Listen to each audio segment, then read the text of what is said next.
All right, let's do this. Peanut, if you're staying in the room, no talking.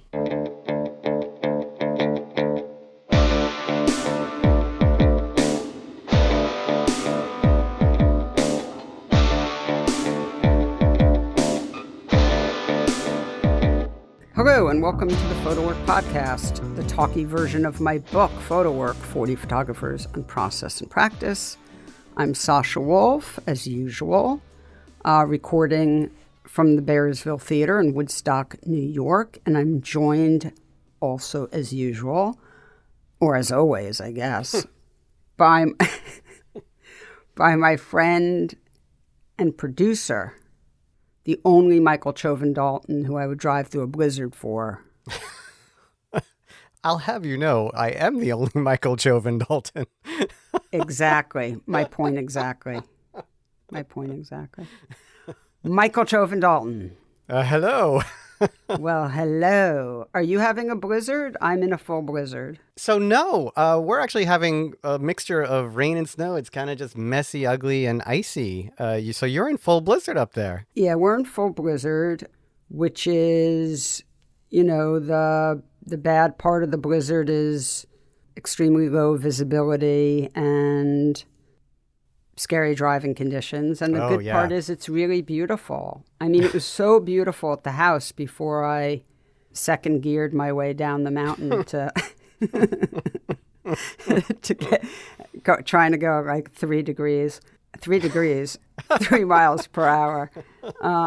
Yeah. Is it cold there too? It is cold. It is. I'm in full snow bunny gear. Just imagine me, people. I know that's what you really want to do.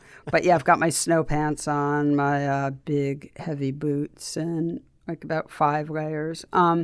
But it is really beautiful. I mean, it's got that really top of the mountain, that picturesque sort of quality. So yeah, sounds lovely and white knuckle at the same time. Yeah, well, when I got here, when I got to the recording studio, I pulled up and there's nobody here. It's like, I went to open the door and it was locked, confirming that truly I am the only person here. So, everyone else, are you saying knew not to go there? Well, I knew too. My aunt and uncle were just like, "You're doing what?"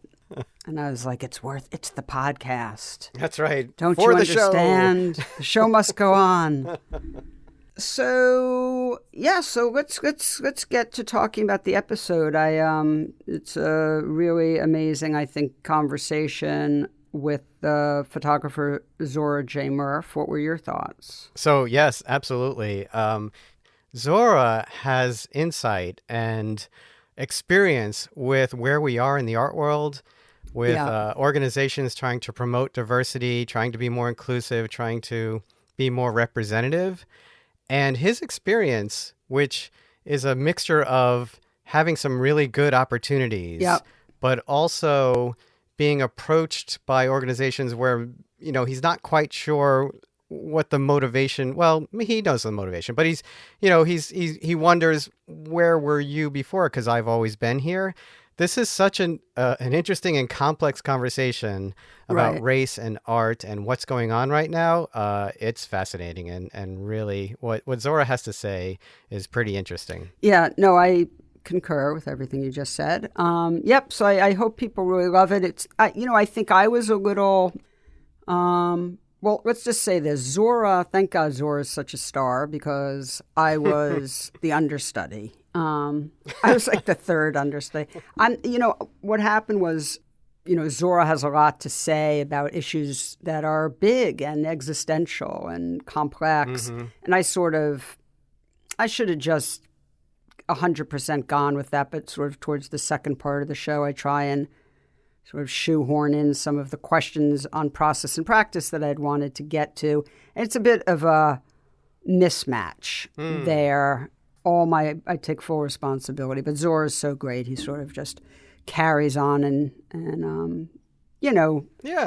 doesn't let me trip him up too badly with my goofy questions. I do want to just say that one thing I do want to clean up is I do make sort of a remark about artists taking advantage of empty storefronts post-pandemic. It sounds really glib, and I apologize. I didn't mean it that way. I just was sort of thinking about the way I came up in New York in the late 70s and 80s when I was a kid. And, this was a time where, all the underground music clubs and I had friends whose parents were artists, not successful, not famous artists, and, lived in these huge lofts in Soho. There was no Prada in Soho in those days. There was no retail stores.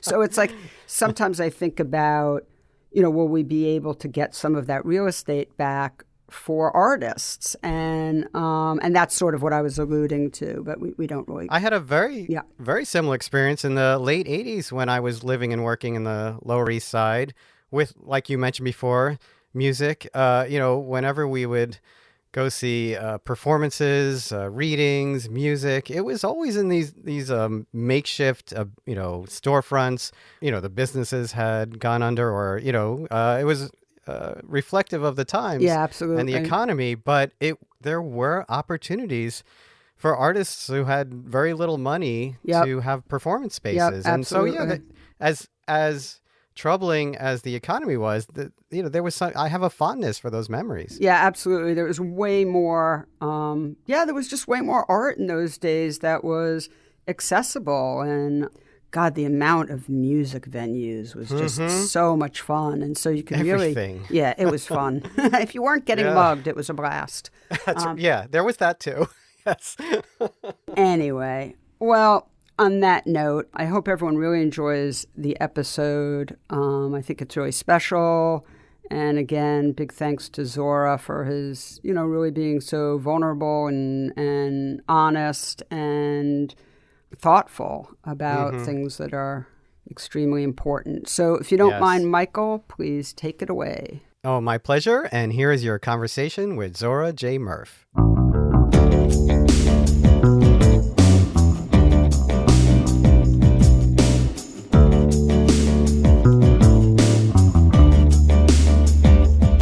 Zora J Murff, welcome to the podcast, and thanks for hanging out with me today. Yeah. Thanks for having me, Sasha.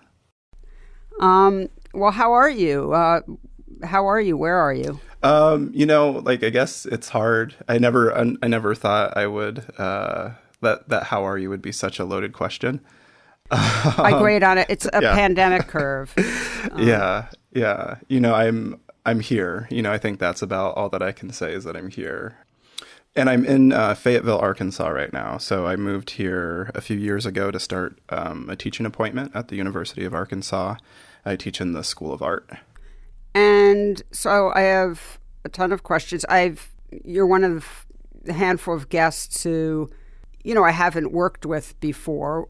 I've known you for a little while, not very well, but a bit. But I had to do a tremendous amount of research, which was fun. I feel like I was sort of living in your brain for the past couple of weeks. But before we get started, just tell people a little bit about your journey.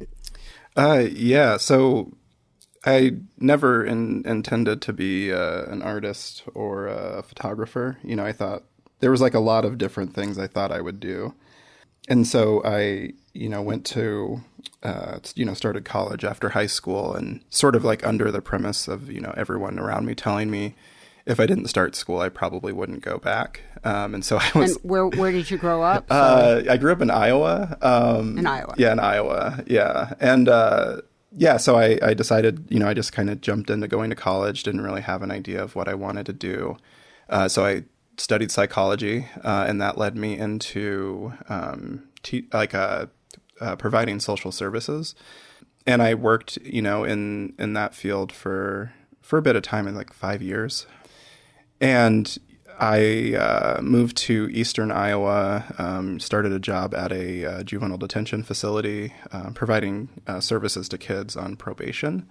And then it was like around that time that I came to this understanding that like this work, like it was enjoyable and it was good work to do, but it just wasn't, exactly what I was looking for. And I, it started taking pictures just as a kind of a hobby, something to have for myself. And really enjoyed it, and then started to kind of educate myself about like what, photography is or can be.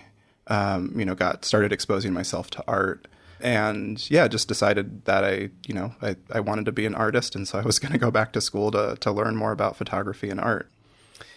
So, I started studying at the University of Iowa, and then while I was studying there, I started my body of work corrections.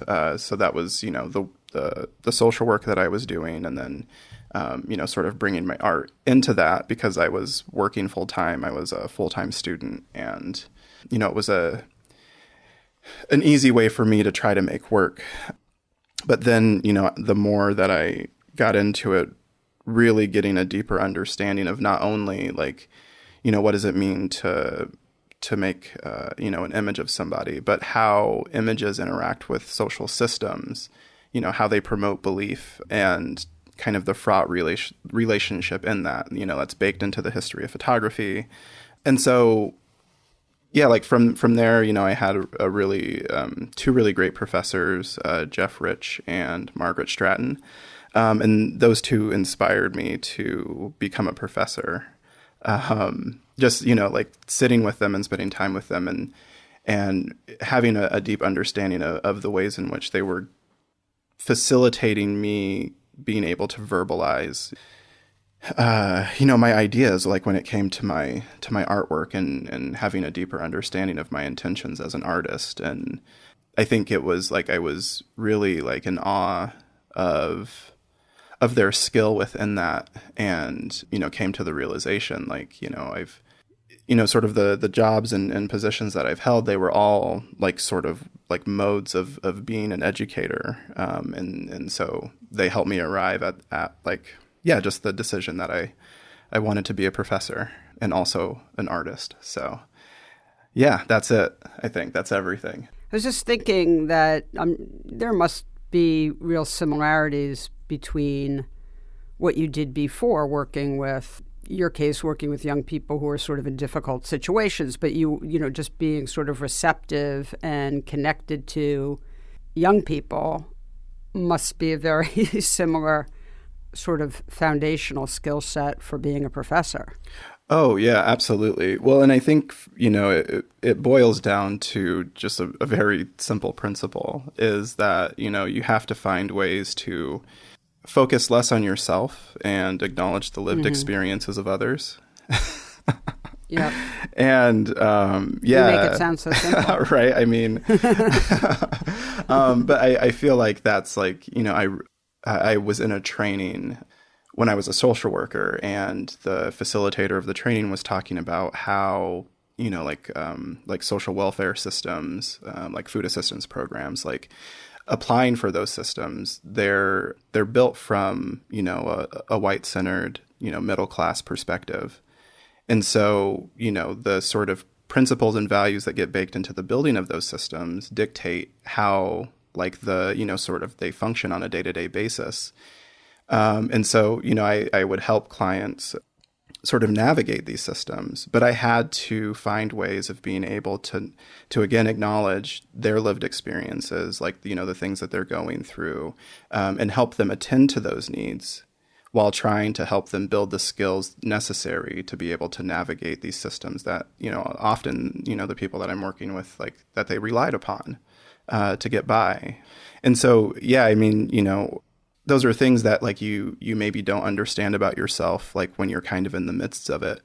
And so it's been really great to, like, kind of look back at the past 10 years and really, like, recognize, like, how I was, like, sort of, I was already doing these things, but now through, like, getting an education, have learned to sort of pinpoint and recognize and then understand, like, okay, how do I then teach this to other people?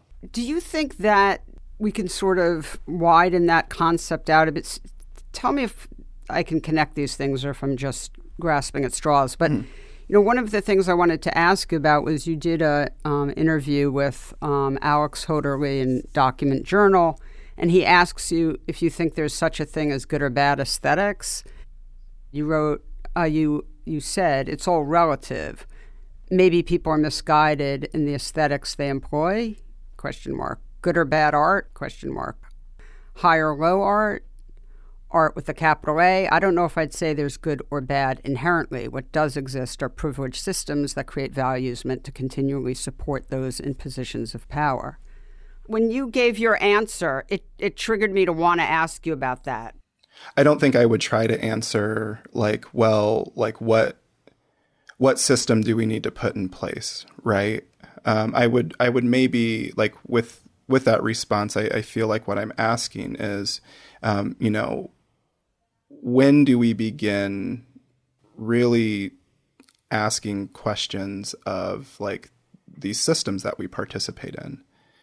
They're not the things that we do, how we participate in the art world, how the art world functions. None of that's going to come to a screeching halt overnight, right?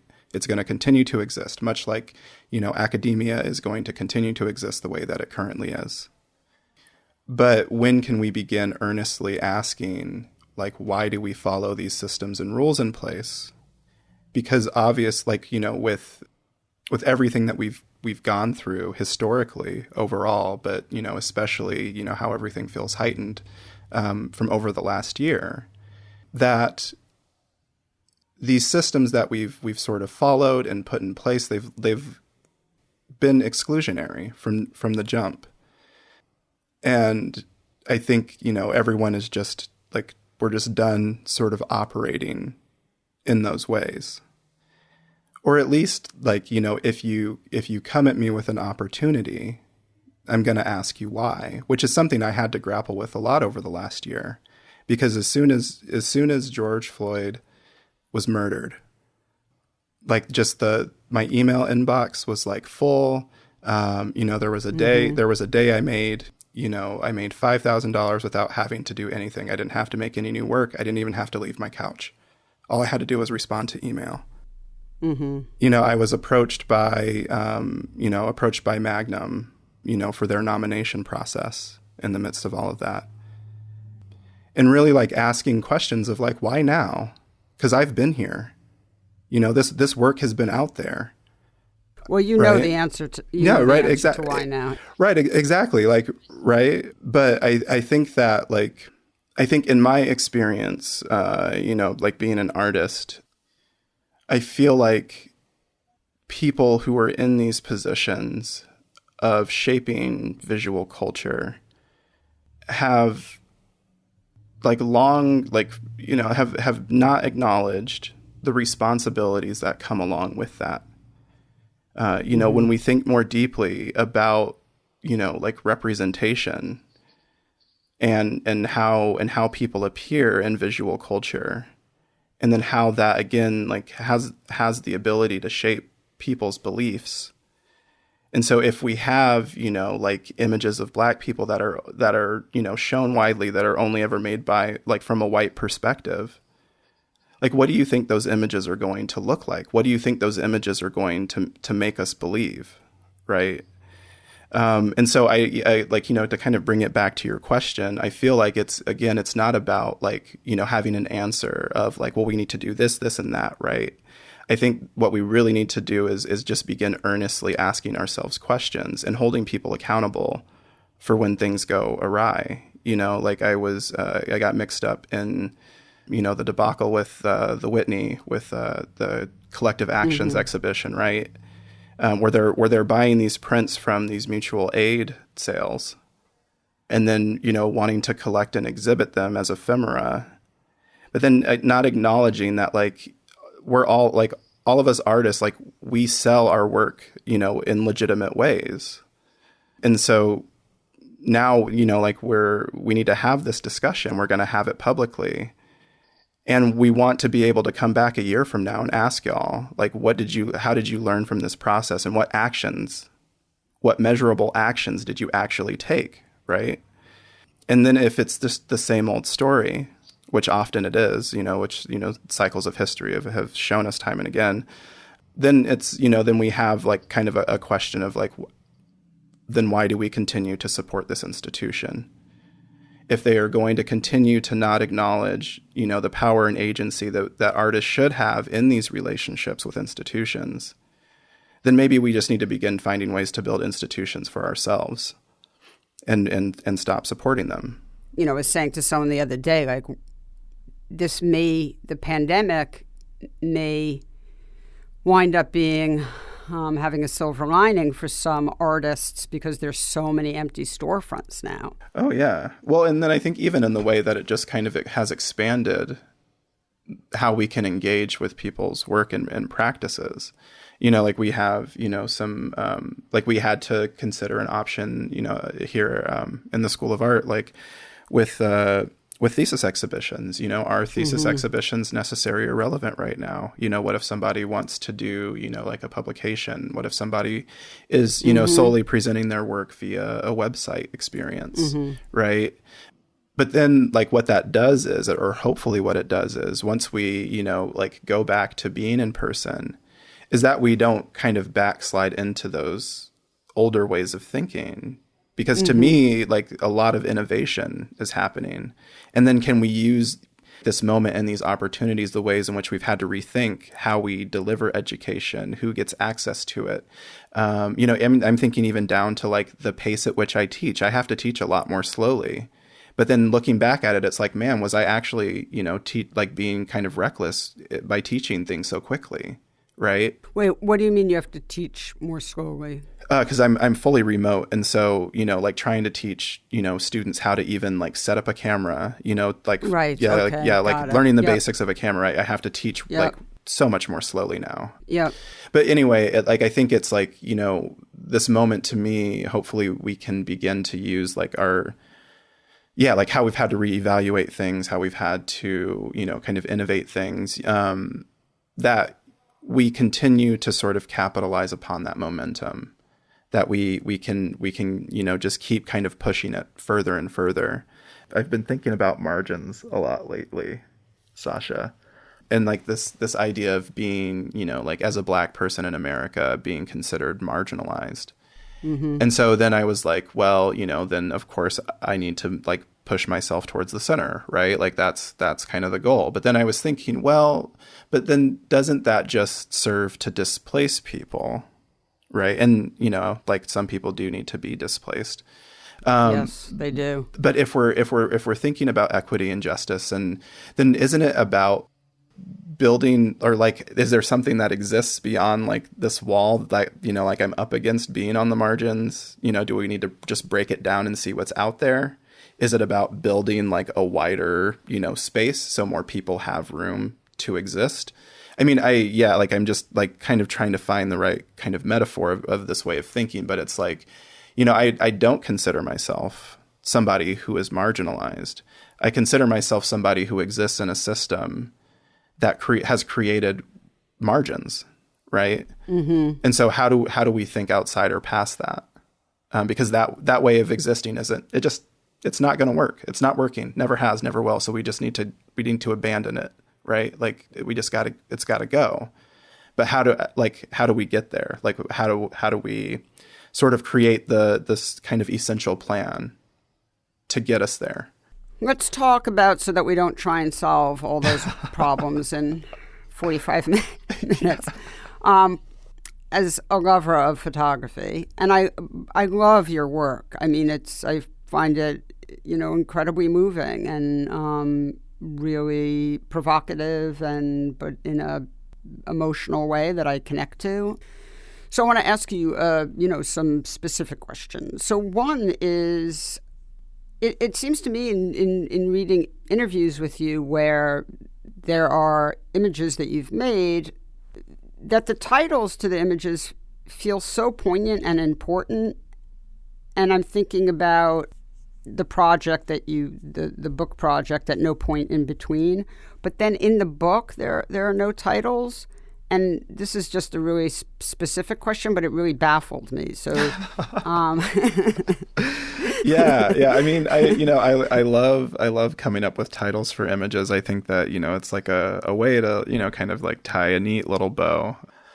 But it's like titles are hard for me sometimes. And it's like, like sometimes I'm just like ripping them off and I know exactly what I want something to be titled. And then other times it's just like, it takes a while for it to come. And so I don't put the titles out there often. Yeah. And then with printing the book, it was like, we didn't include, like a list of titles, because of that reason, right? Like that everything, when the book was going to print, everything didn't have a title yet. And so I didn't feel like it was something I wanted to like commit to. That's hilarious. Okay. Yeah. All right. It all makes sense. Yeah. So let me ask you something. It seems to me like the Zora I know a bit about is a guy who wants there to be, more access and wants the circle, as we've talked about, to open up more. Is there a disconnect in any way between that concept and this sort of legibility of some of your work or the opacity of it? So, I think that especially without titles, that's why I'm looping this back around, and without explanation, without sort of like an artist statement or any text from you, I'm up for doing a lot of work. But there is certainly going to be a lot that's missed. Mm-hmm. And does that feel like a missed opportunity to you at all? No, I think like early on, like and like kind of speaking about my work and like researching and things like that, I feel like I always got kind of rather caught up in feeling like I need to explain like every aspect or every detail of the work, mm-hmm. right? But I've had like a lot of different experiences, like like seeing people engage with my work, whether that's like being like attending a show and seeing like watching viewers kind of how they look at the work, how long they stand, like all of these things, right? To how people will like what types of questions people ask, like when I deliver lectures, right? And sort of having the understanding that everyone is bringing their own shit to the work. Everyone, is sort of going to draw something different. Those conclusions may be similar, right? But everyone's going to be drawing something different from the work. And so the best thing that I can do as an artist is just be well educated about, what it is I'm trying to put out into the world. That's like, being educated about like my intentions, being educated about, the things that inform the work, like whatever it might be. And considering like you're like doing the work, I think that's a part of the work itself is that there's some labor involved and that, that there's different experiences. Like I was at a show and I had, reproduced this, portion of a lynching photograph, rather large on vinyl, and a Black individual that came to the show and then came to the talk and was asking questions was like, I find this image really harmful. And, these are the reasons why I find it harmful. And rather than sort of kind of shrinking away from that question or even reading it as confrontational, I should maybe rather preface with that. Rather than reading it as confrontational, it's like, then just getting into a dialogue of, okay, well, then let's talk more deeply about how images function, right? How, when we look at something, how do we draw meaning from it? How do we think about it?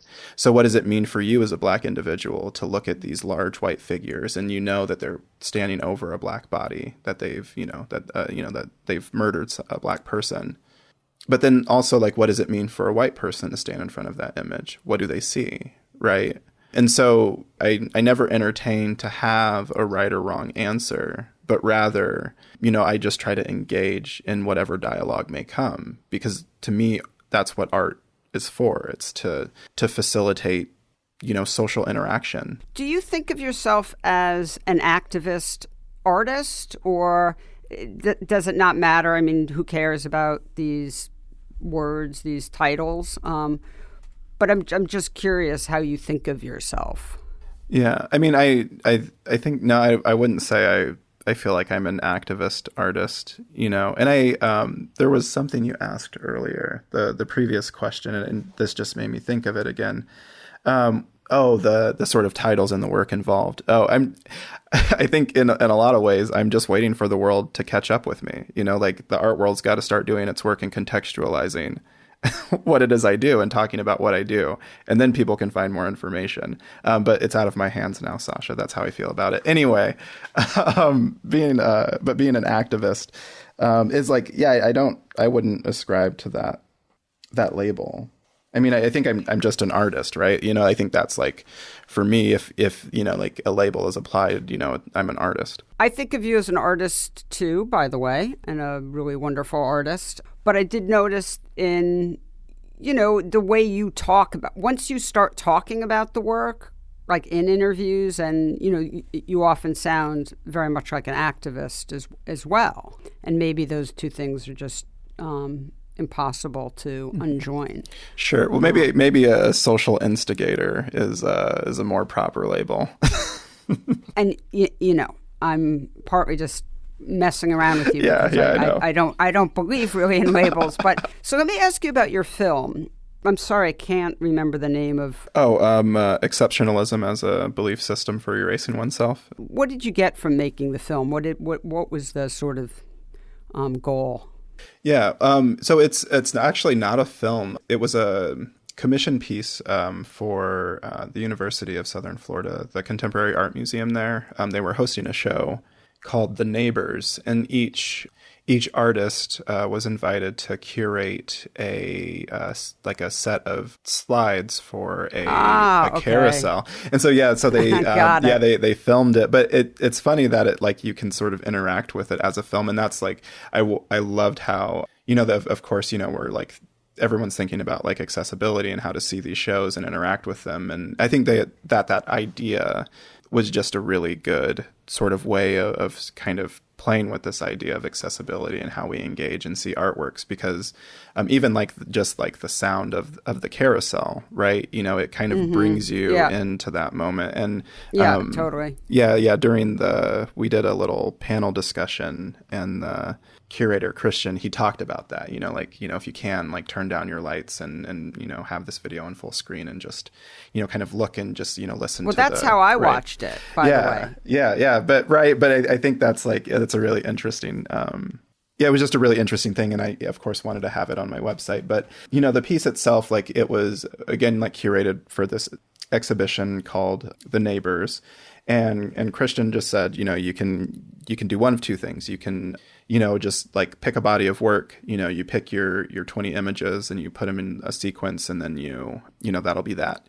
Or you can sort of interact with this object as like an artwork, and sort of think about it in that particular way. And so I didn't want to like just present at no point in between. And I was like, I really wanted to make like this, kind of sculptural object. And so I was just considering, the title of the work, or the title of the exhibition, The Neighbors, and then considering, the things I was like kind of thinking about or going through at the time. So we had gone remote at school. So I was like at home, like they sent all the students away. The town was Fayetteville, where I live, is a college town. And so, the students all left, and it was like kind of quiet. And the only sound I was like hearing when I would go outside were like all of these, new build homes that were going up. The construction was still going on those. And so I, just sort of became attuned to that sound, but then got interested in starting to go inside those spaces and, kind of photographing the light interacting, because they were, they had just put up the outer walls of the house, but they're like still kind of false walls at that point that need support. So there's all of these, kind of homemade infrastructures to keep the walls up.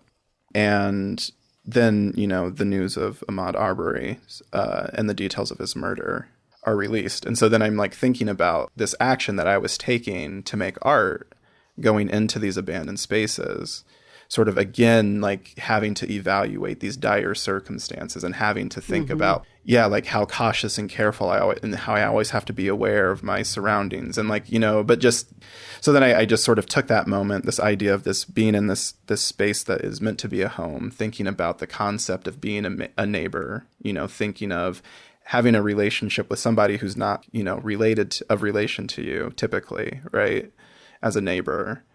And then thinking, well, when I think about neighbor, I'm often thinking, what does this person think about me? In what ways might they be a threat to me? You know, like how do I have to go about interacting with this person to ensure, like, even if we don't have a good relationship, that they leave me alone, right? Yeah. And so that's like sort of where that's when I started like the curation of images. And then I wanted to have this kind of repeating motif of an American flag, you know, that keeps kind of like coming in as like this mask, and you like have to keep thinking about this concept of American, you know, Americanness, being a neighbor, all of the things that kind of come along with that.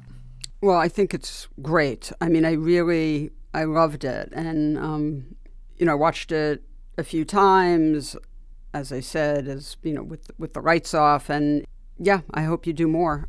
Even though it wasn't a film, you know, I hope. Yeah, I mean, you know, ideas in the works. I'm not going to make any promises, but I've been thinking I've been thinking about short films lately. But you know, I have plenty of other things on my plate that I have to tackle first. Yeah. Yeah.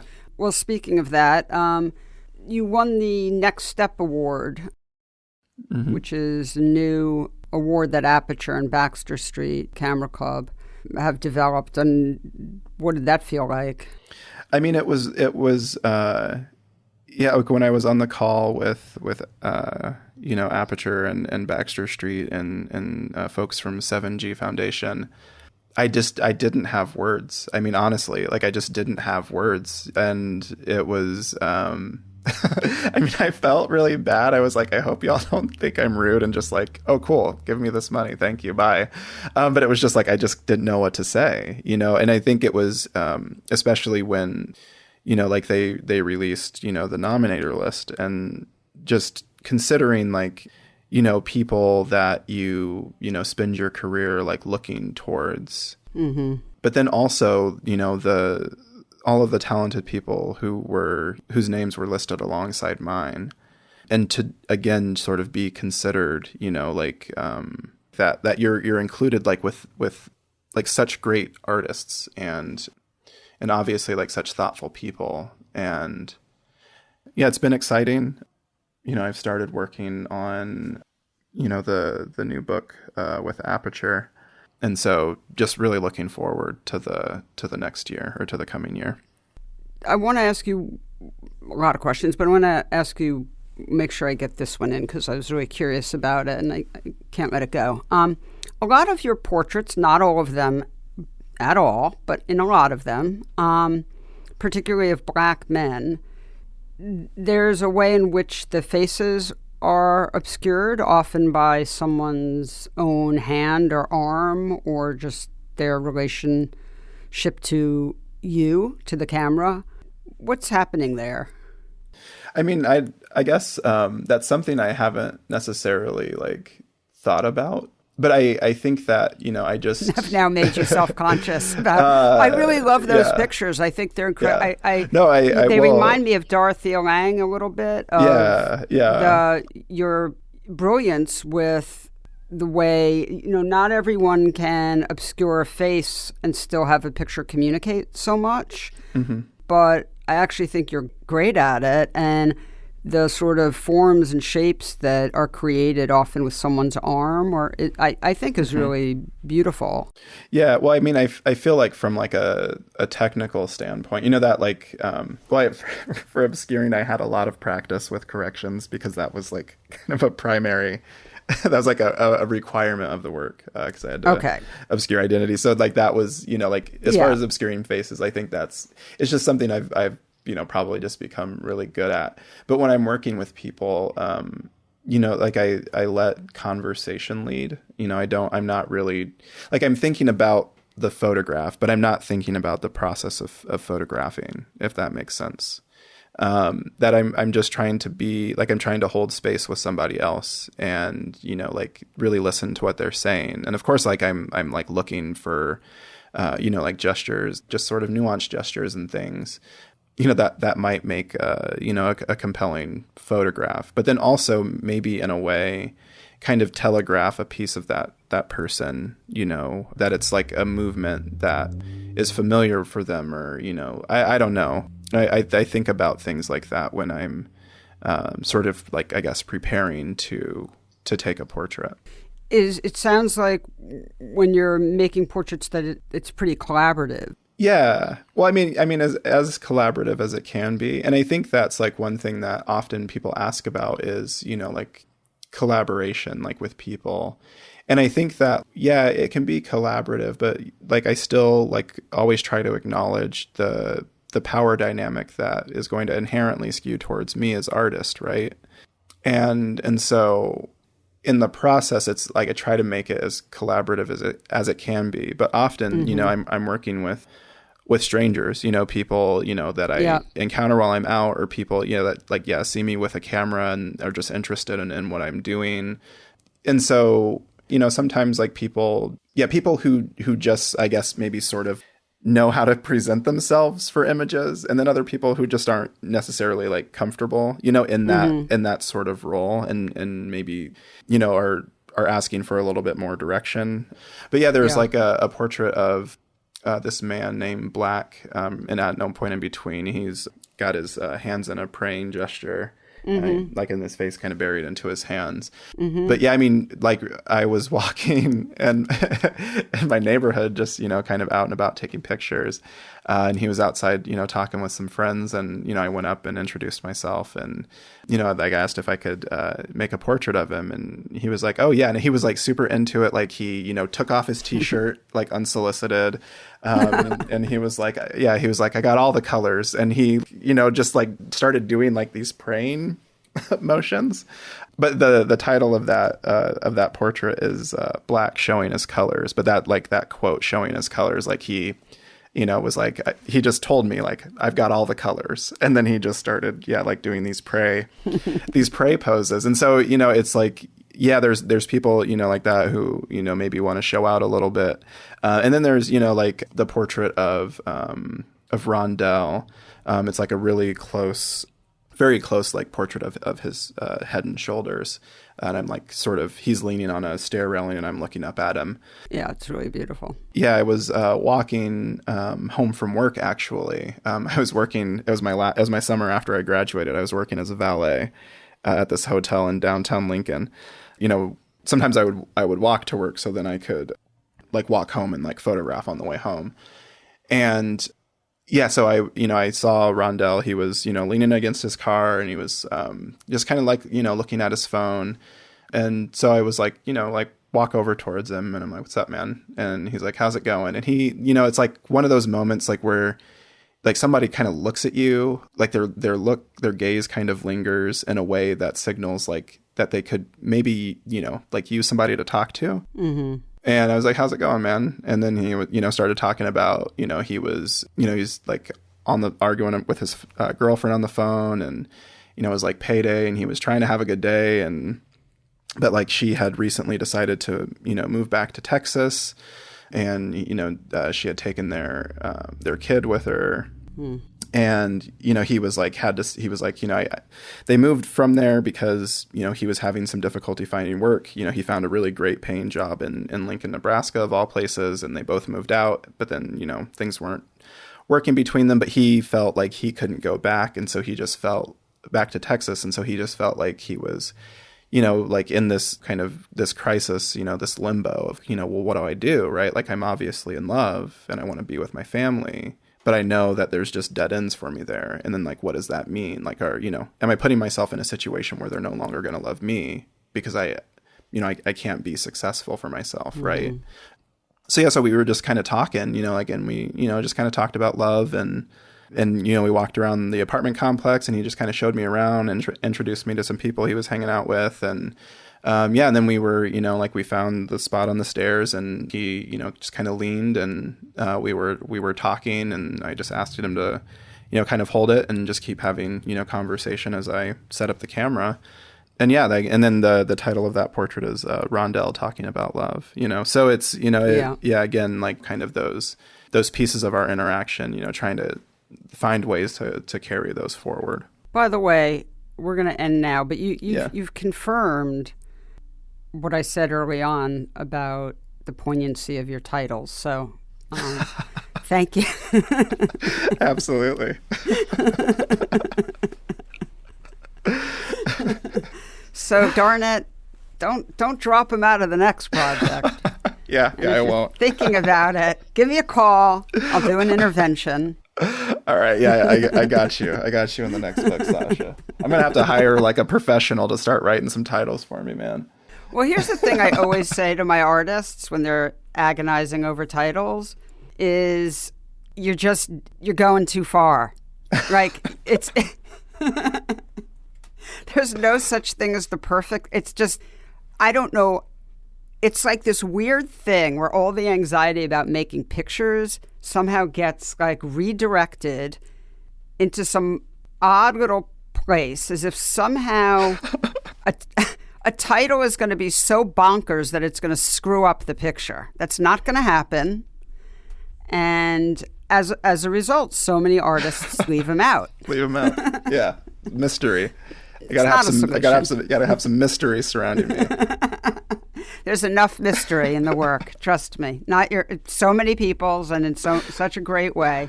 Yeah. But those titles are beautiful. And thank you for doing my book, PhotoWork. We'd never met, and I reached out to you out of the blue a few years ago, and your contribution is wonderful, and I really appreciated it. And I'm happy for you and your successes. Thank you so much for hanging out with me this afternoon. Oh, yeah. Thanks for having me on the podcast. It was a true delight, and we'll catch you again soon. Okay, thanks, Zora. Yeah. PhotoWork with Sasha Wolf is produced by me, Michael Chauvin-Dalton of Real Photo Show. The executive producer is Sasha Wolf, and our theme music is by J. Walter Hawks. You can hear PhotoWork on all your favorite podcast platforms. Please rate and review the show on Apple Podcasts, Stitcher, or Spotify, and be sure to subscribe on any one of those services or wherever you listen to podcasts.